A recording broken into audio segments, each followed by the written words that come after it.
Hello friends and welcome to tonight's edition of Bedtime Stories for Grown-Ups. It is time to unwind. Find a place where you can relax. Take a deep breath. Your long, arduous day has come to an end. There's nothing left for you to do today but listen to these stories and fall asleep. And so, let us begin.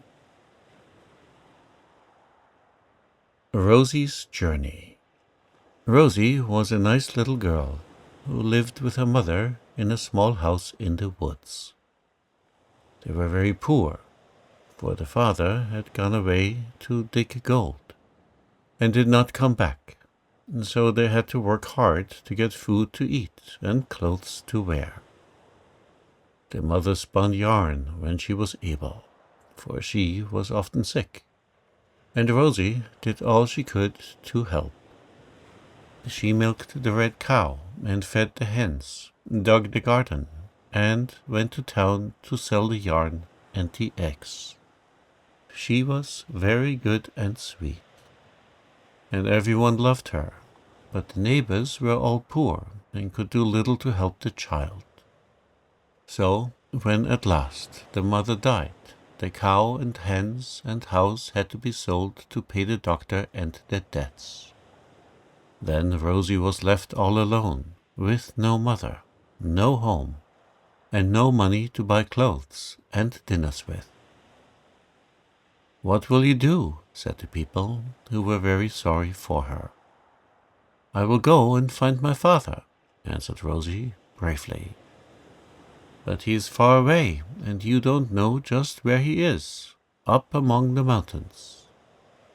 Stay with us and spin on your little wheel, and we will buy the yarn and take care of you, dear little girl," said the kind people.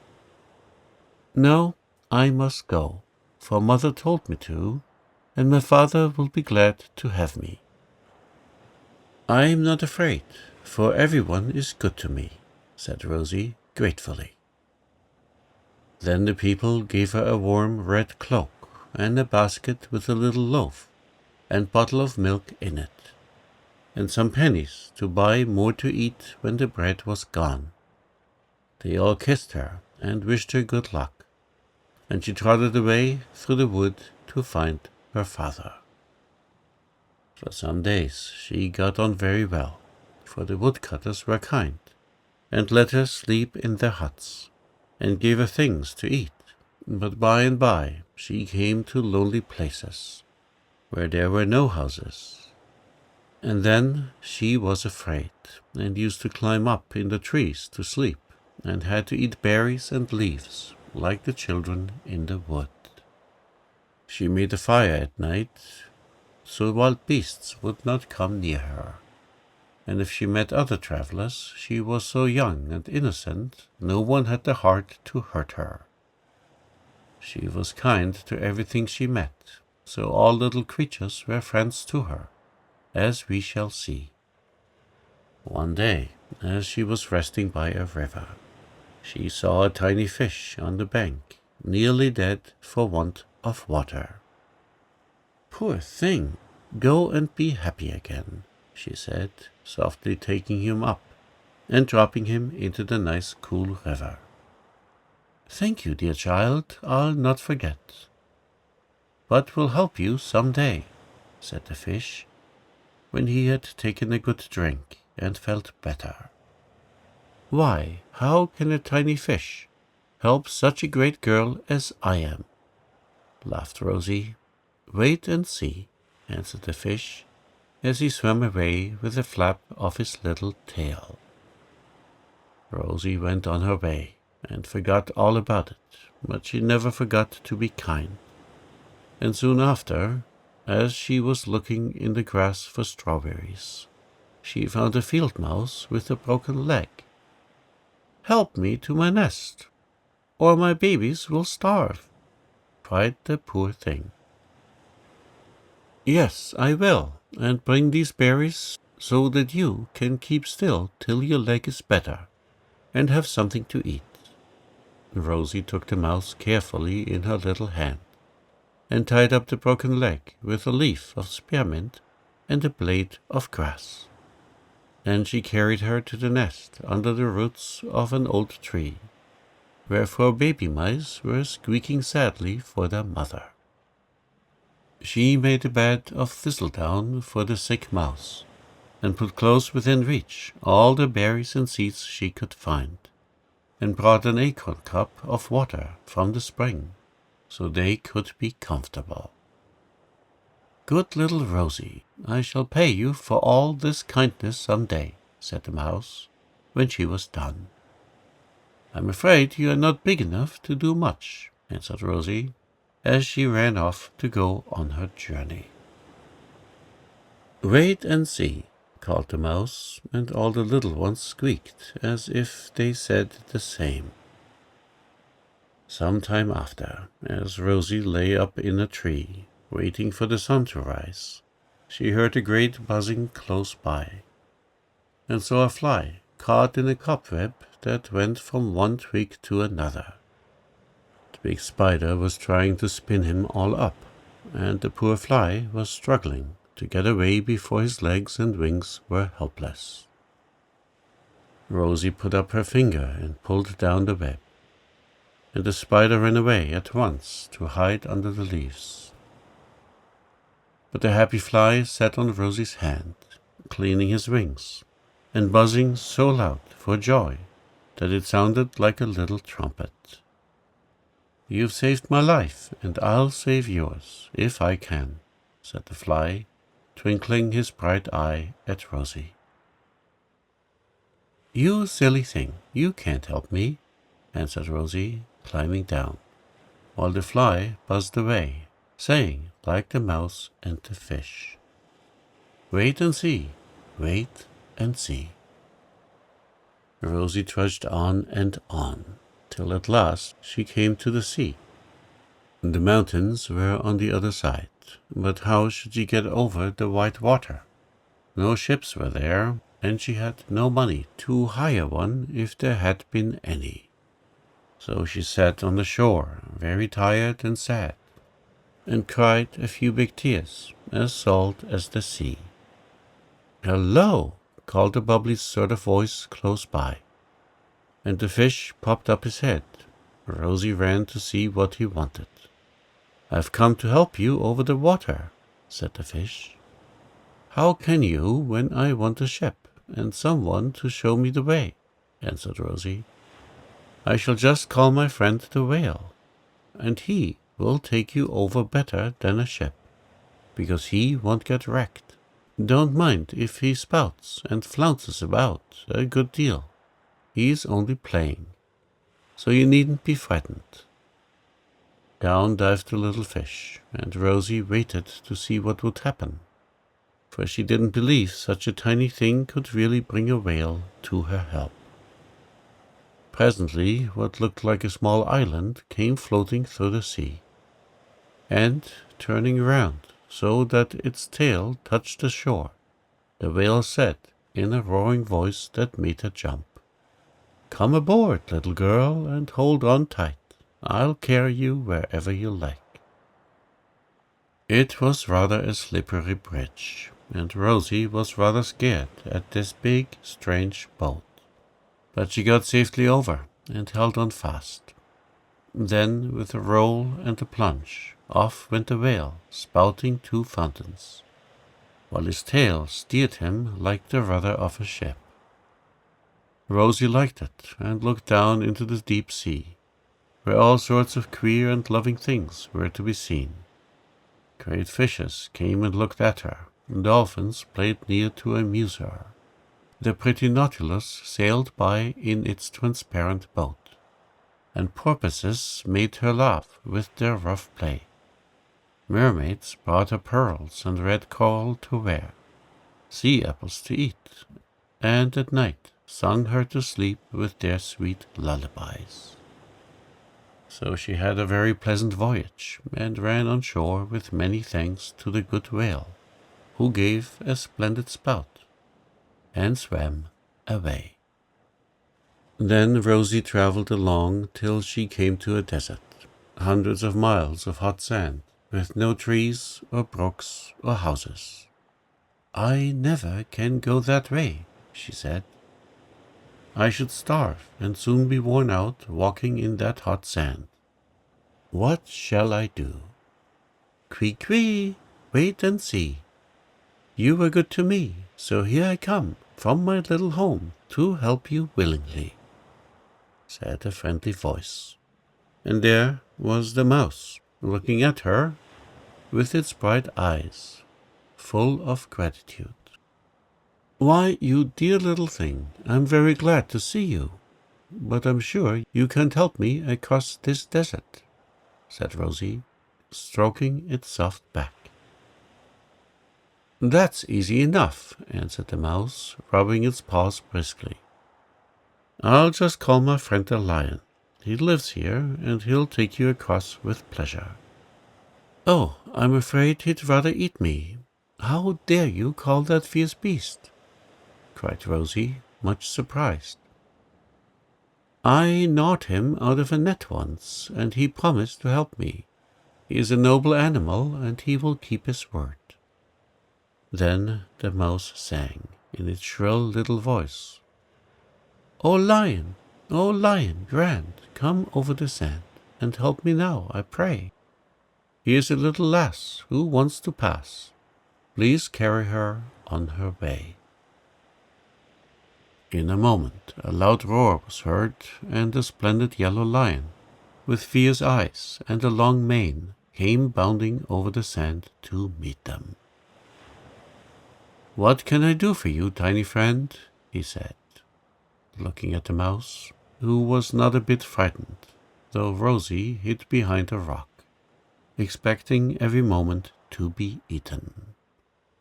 Mousie told him, and the good lion said pleasantly, "I'll take the child along. Come on, my dear, sit on my back and hold fast to my mane, for I'm a swift horse, and you might fall off." Then he crouched down like a great cat, and Rosy climbed up, for he was so kind she could not fear him. And away they went, racing over the sand till her hair whistled in the wind. As soon as she got her breath, she thought it great fun to go flying along, while other lions and tigers rolled their fierce eyes at her, but dared not to touch her, for this lion was king of all, and she was quite safe. They met a train of camels with loads on their backs, and the people traveling with them wondered what queer thing was riding that fine lion. It looked like a very large monkey in a red cloak, but went so fast, they never saw that it was a little girl. How glad I am that I was kind to the mouse, for if the good little creature had not helped me, I never could have crossed this desert," said Rosy, as the lion walked a while to rest himself. "And if the mouse had not gnawed me out of the net, I never should have come at her call. You see, little people can conquer big ones, and make them gentle and friendly by kindness," answered the lion. Then away they went again, faster than ever, till they came to the green country. Rosy thanked the good beast, and he ran back, for if anyone saw him, they would try to catch him. "Now I have only to climb up these mountains and find father," thought Rosy, as she saw the great hills before her, with many steep roads winding up to the top, and far, far away rose the smoke from the huts where the men lived and dug for gold. She started off bravely, but took the wrong road, and after climbing a long while, found the path ended in rocks over which she could not go. She was very tired and hungry, for her food was gone, and there were no houses in this wild place. Night was coming on, and it was so cold she was afraid she would freeze before morning. but dared not go on, lest she should fall down some steep hole and be killed. Much discouraged, she lay down on the moss and cried a little. Then she tried to sleep, but something kept buzzing in her ear, and looking carefully, she saw a fly prancing about on the moss, as if anxious to make her listen to his song. "Rosy, my dear, don't cry, I'm here, to help you all I can. I'm only a fly, but you'll see that I will keep my word like a man." Rosy couldn't help laughing to hear the brisk little fellow talk as if he could do great things. But she was very glad to see him and hear his cheerful song. So she held out her finger, and while he sat there, told him all her troubles.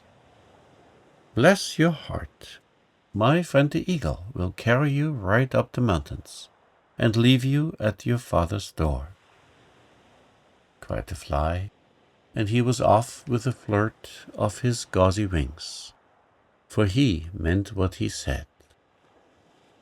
Rosy was ready for her new horse, and not at all afraid after the whale and the lion. So when a great eagle swooped down and alighted near her, she just looked at his sharp claws, big eyes, and crooked beak as coolly as if he had been a cock robin.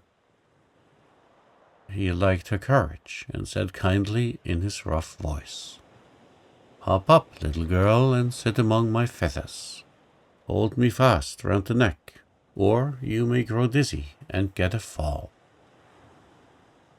Rosy nestled down among the thick grey feathers and put both arms around his neck, and whiz they went, up, up, up, higher and higher, till the trees looked like grass, they were so far below. At first it was very cold, and Rosy cuddled deeper into her feather bed. Then, as they came nearer to the sun, it grew warm, and she peeped out to see the huts standing in a green spot on the top of the mountain. "Here we are. You'll find all the men are down in the mine at this time. They won't come up till morning, so you will have to wait for your father. Goodbye, good luck, my dear." And the eagle soared away, higher still, to his nest among the clouds. It was night now, but fires were burning in all the houses. So Rosy went from hut to hut, trying to find her father's, that she might rest while she waited. At last, in one, the picture of a pretty girl hung on the wall, and under it was written, "My Rosy." Then she knew that this was the right place, and she ate some supper, put on more wood, and went to bed, for she wanted to be fresh when her father came in the morning. While she slept, a storm came on. Thunder rolled and lightning flashed. The wind blew a gale and rain poured, but Rosy never waked till dawn, when she heard men shouting outside. "Run, run, the river is rising, we shall all be drowned." Rosy ran out to see what was the matter.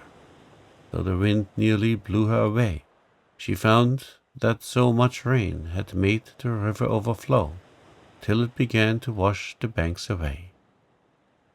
"What shall I do? What shall I do?" cried Rosy, watching the men rush about, like ants, getting the bags of gold ready to carry off before the water swept them away if it became a flood. As if in answer to her cry, Rosy heard a voice say close by, "Splash, dash, rumble and crash, here come the beavers gay.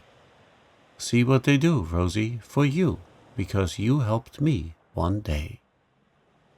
And there, in the water, was the little fish swimming about, while an army of beavers began to pile up earth and stones in a high bank to keep the river back.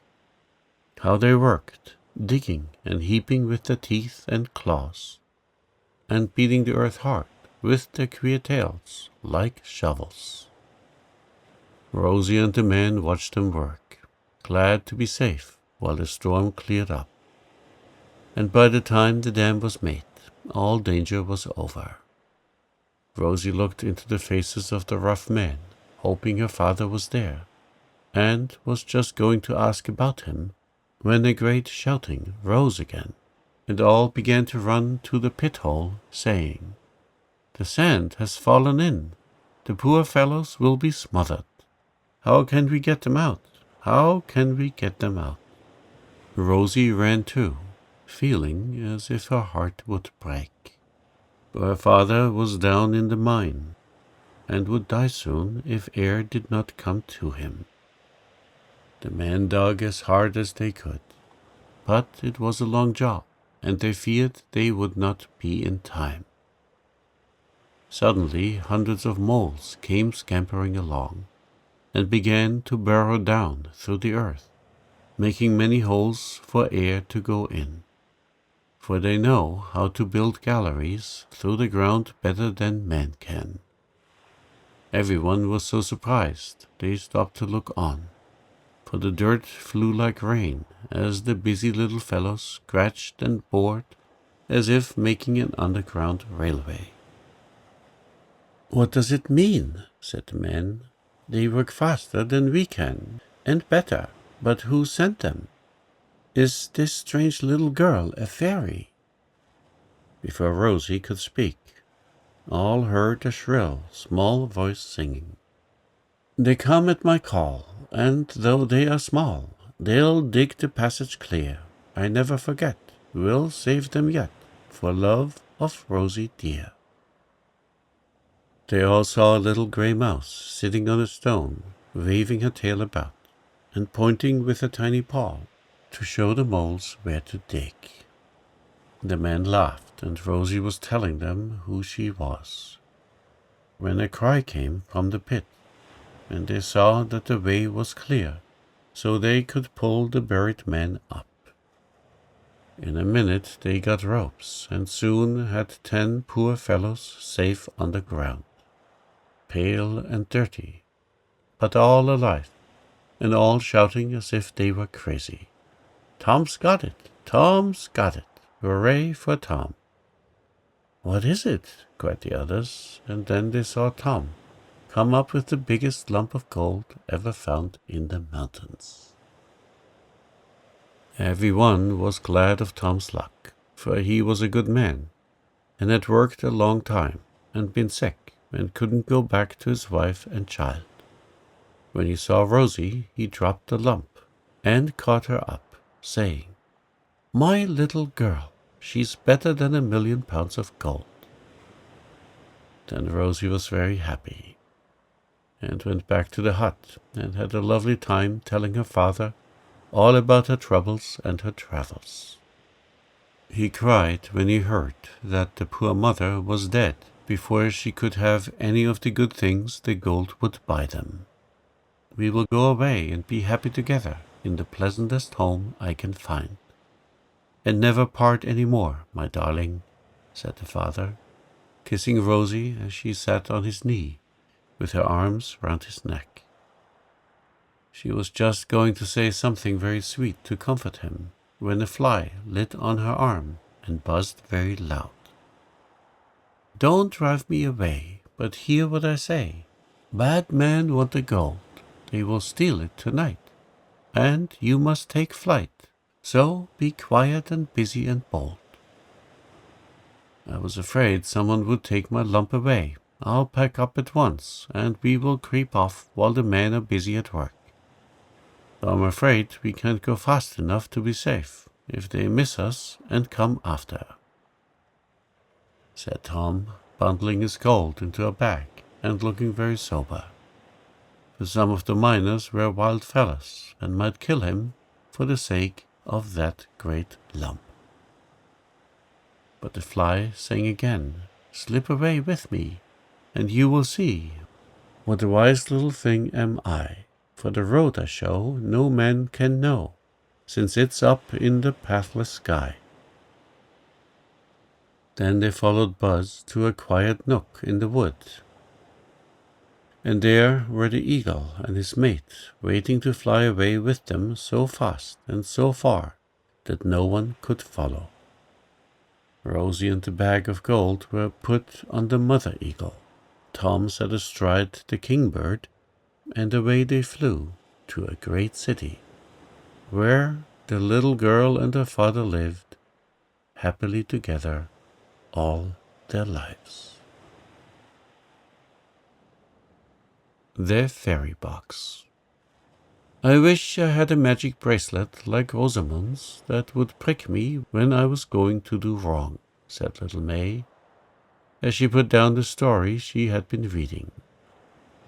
There was no one else in the room, but she heard a sweet voice sing these words close to her ear. Now hark, little May, if you want to do right, under your pillow just look every night. If you have been good all through the day, a gift you will find, useful or gay. But if you have been cross, selfish or wild, a bad thing will come for the naughty child. So try, little dear, and soon you will see how easy and sweet to grow good it will be. May was very much surprised at this, and looked everywhere to see who spoke, but could find no one. I guess I dreamed it, but my eyes are wide open, and I can't make up poetry asleep or awake. As she said that, someone laughed, and the same voice sang again, "Ha ha, you can't see, although I am here, but listen to what I say to your ear. Tell no one of this, because if you do, my fun will be spoiled, and so will yours too. But if you're good and patient and gay, a real fairy will come to see little May." "Oh, how splendid that will be! I'll try hard and be as good as an angel, if I can only get one peep at a little fairy. I always said there were such people, and now I shall know how they look," cried the little girl, so pleased that she danced all about the room, clapping her hands. Something bright darted out of the window from among the flowers that stood there, and no more songs were heard. So May knew that the elf had gone. "I've got a fine secret all to myself, and I'll keep it carefully. I wonder what present will come tonight," she said, thinking this a very interesting play. She was very good all day and made no fuss about going to bed, though usually she fretted and wanted to play, and called for water, and plagued poor Nursey in many ways. She got safely into her little nest, and then was in such a hurry to see what was under her pillow that she forgot, and called out crossly, "Do hurry and go away. Don't wait to hang up my clothes. You slow old thing. Go, go." That hurt Nursey's feelings, and she went away without her good-night kiss. But May didn't care, and felt under a pillow the minute the door was shut. A lamp was always left burning, so she could see the little gold box she drew out. "How pretty! I hope there is some candy in it," she said, opening it very carefully. Oh dear, what do you think happened? A wasp flew out and stung her lips. Then both wasp and box vanished, and May was left to cry alone, with a sharp pain in the lips that said the unkind words. "What a dreadful present! I don't like that spiteful fairy who sends such horrid things," she sobbed. Then she lay still and thought about it, for she dared not to call anyone, because nobody must guess the secret. She knew in her own little heart that the cross words hurt Nursey as the sting did her lips, and she felt sorry. At once the pain got better, and by the time she had resolved to ask the good old woman to forgive her, it was gone. Next morning she kissed Nursey and begged pardon, and tried hard to be good till tea time. Then she ran to see what nice things they were going to have to eat, though she had often been told not to go into the dining room. No one was there, and on the table stood a dish of delicious little cakes, all white like snowballs. "I must have just a taste, and I'll tell Mamma afterwards," she said, and before she knew it, one little cake was eaten all up. "Nobody will miss it, and I can have another at tea. Now, a lump of sugar and a sip of cream before Mamma comes. I so like to pick round." Having done one wrong thing, May felt like going on. So she nibbled and meddled with all sorts of forbidden things, till she heard a step. Then she ran away, and by, when the bell rang, came in with the rest, as prim and proper as if she did not know how to play pranks. No one missed the cake, and her mother gave her another, saying, "There, dear, is a nice plummy one for my good child." May turned red, and wanted to tell what she had done, but was ashamed, because there was company, and people thought she blushed like a modest little girl at being praised. But when she went to bed, she was almost afraid to look under the pillow, knowing that she had done wrong. At last she slowly drew out the box, and slowly opened it, expecting something to fly at her. All she saw was a tiny black bag that began at once to grow larger, till it was big enough to hold her 2 hands. Then it tied itself tight round her wrists, as if to keep these meddlesome hands out of mischief. "Well, this is very queer, but not so dreadful as the wasp. I hope no one will see it when I'm asleep. I do wish I'd let those cakes and things alone," sighed May, looking at the black bag and vainly trying to get her hands free. She cried herself to sleep, and when she woke the bag was gone. No one had seen it, but she told her mamma about the cake and promised not to do so any more.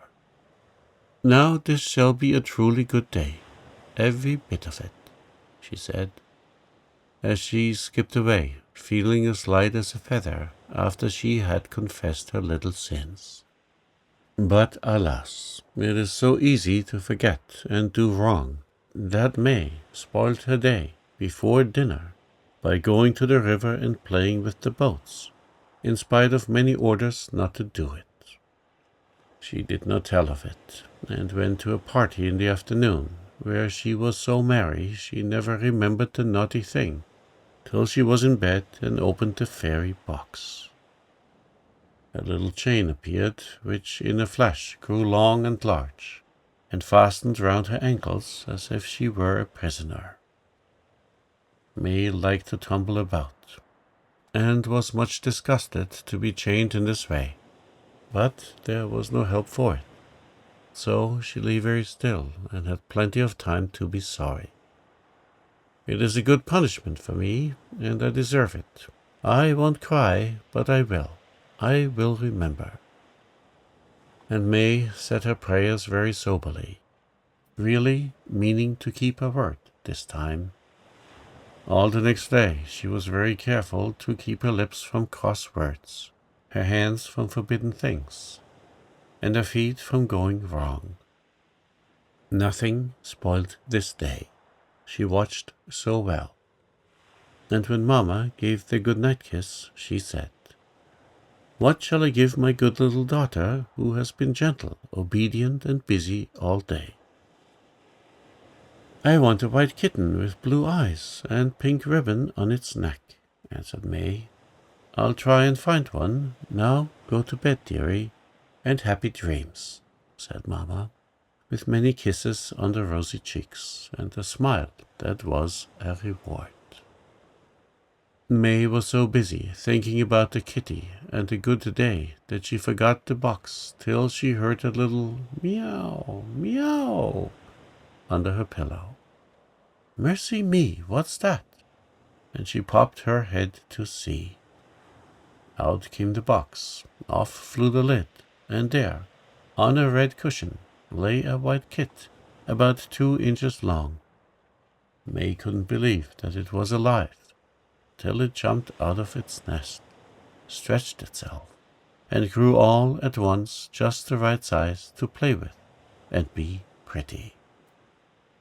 Its eyes were blue, its tail like a white plume, and a sweet pink bow was on its neck. It danced all over the bed, ran up the curtains, hid under the clothes, nipped May's toes, licked her face, patted her nose with its soft paw, and winked at her in such a funny way that she laughed for joy at having such a dear kitty. Presently, as if it knew that bed was the place to lie quiet in, Puss cuddled down in a little bunch and purred May to sleep. I suppose that darling kit will be gone like all the other things, said May, as she waked up and looked round for her first pretty gift. No, there was the lovely thing, sitting in the sun among the flower pots, washing her face and getting ready for play. What a fine frolic they had, and how surprised everyone was to see just the pussy May wanted. They supposed it came as kittens often come, and May never told them it was a fairy present, because she had promised not to. She was so happy with little Puss that she was good all day. And when she went to bed, she thought, I wish I had a dog to play with darling Snowdrop and run with me when I go to walk. Bow, wow, wow, came from under the pillow, and out of the box trotted a curly black dog with long ears, a silver collar, and such bright, kind eyes. May was not a bit afraid of him, but loved him at once and named him Floss. He was so soft and silky. Pussy liked him too, and when May was sleepy, they both snuggled down in the same basket like good babies and went to lie low. Well, I never! What shall we find next? Said Nursey, when she saw the dog in the morning. Perhaps it will be an elephant to fill the whole house and scare you out of your wits, laughed May, dancing about with Snowdrop chasing her bare toes, while Floss shook and growled over her shoes as if they were rats. If your cousin John wants to give you any more animals, I wish they'd send a pony to take you to school and save my old legs the pain of trotting after you, said Nurse. For May did have a rich cousin who was very fond of her, and often gave her nice thanks. Perhaps he will, laughed May, much tickled with the idea that it was a fairy, and not Cousin John, who sent the cunning little creatures to her. But she didn't get the pony that night, for in the afternoon her mother told her not to sit on the lawn because it was damp, and May did not mind being busy with a nice story. So, when she took up her box, a loud sneeze seemed to blow the lid off, and all she saw was a bit of red flannel. What is this for? She asked, much disappointed, and as if to answer, the strip of flannel wrapped itself round her neck. There, my throat is sore, and I am hoarse. I wonder how that fairy knew I sat on the damp grass. I'm so sorry, for I did want a pony, and might have had it if I'd only minded, said May, angry with herself for spoiling all her fun. It was spoiled, for she had such a cold next day she couldn't get out at all, but had to take medicine and keep by the fire, while the other children had a lovely picnic. I won't wish for anything tonight. I don't deserve a present. I was so disobedient. But I have tried to be patient, said May, feeling for the box. The fairy had not forgotten her. and there was a beautiful picture book full of new, nice stories printed in colored ink. "How splendid to read tomorrow while I'm shut up," she said, and went to sleep very happy.